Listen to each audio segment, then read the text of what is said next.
Do you notice more traffic on the streets lately? It is that time of year where out-of-state drivers flock to the desert. Part-time residents clogging up the roads, and police say it's causing more fender benders around town.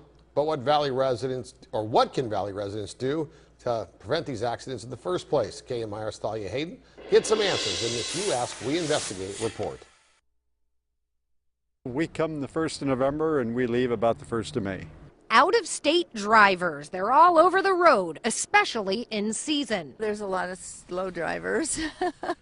The traffic moves at a different pace. Maybe people are lost trying to look for things. It's a little bit slower. People not sure where they're going. The rules of the road, are you familiar with them?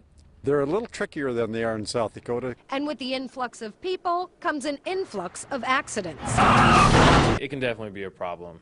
California Highway Patrol Officer Michael Radford says the most common offenses are Driving a little too slowly and not getting out of the fast lane. Sometimes checking blind spots and making unsafe lane changes is an issue. Cutting across to make a quick turn once they found their street. Or hitting the gas instead of the brakes has become problematic in a few different situations recently. Jackie Smith of Palm Desert says she was hit by a senior driver in a parking lot. The gentleman was in his 90s, and he said, "I'm sorry, my foot just didn't function." You may recall just 1 month ago, a 10-year-old boy lost his leg outside Lincoln Elementary School in Palm Desert. Riverside County Sheriff's deputies say they suspect that an 82-year-old driver accidentally hit the gas instead of the brakes. And although there are no criminal charges against the driver, It's just horribly sad. The little boy lost his leg, and the man has to live with that because, you know, he wasn't drunk. He was just old. Well, it's appalling. It's kind of hard for me to envision hitting the accelerator instead of the brake, but I know it happens. 90-year-old Betty Carroll is one of dozens brushing up on their driving skills at this free senior driving class offered by the California Highway Patrol in Indio. And what made you come out today, Nancy? My old age. I'm getting so I need to get some driving tips. Officers say one of the biggest problems with seniors on the road is that they forget to wear their seat belts, because back in the day, they didn't have seat belts. I'm from when there were no seat belts to wear.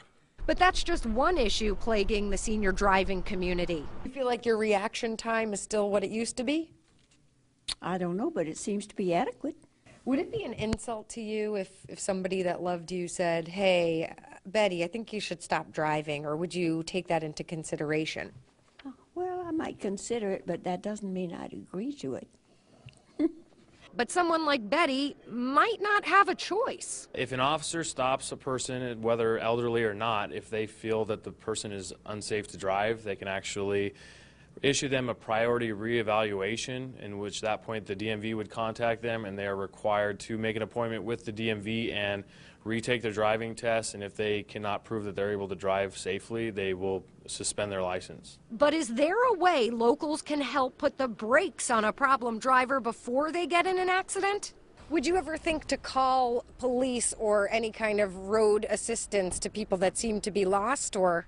No, I'm not sure that I know of any sort of option out there for that. Now, what can people do if they're on the roads and they spot somebody driving carelessly? I spoke with a California Highway Patrol officer who says if you see someone who isn't following the rules of the road, they do encourage you to call 911 with the license plate information, location, and description of the driving infraction.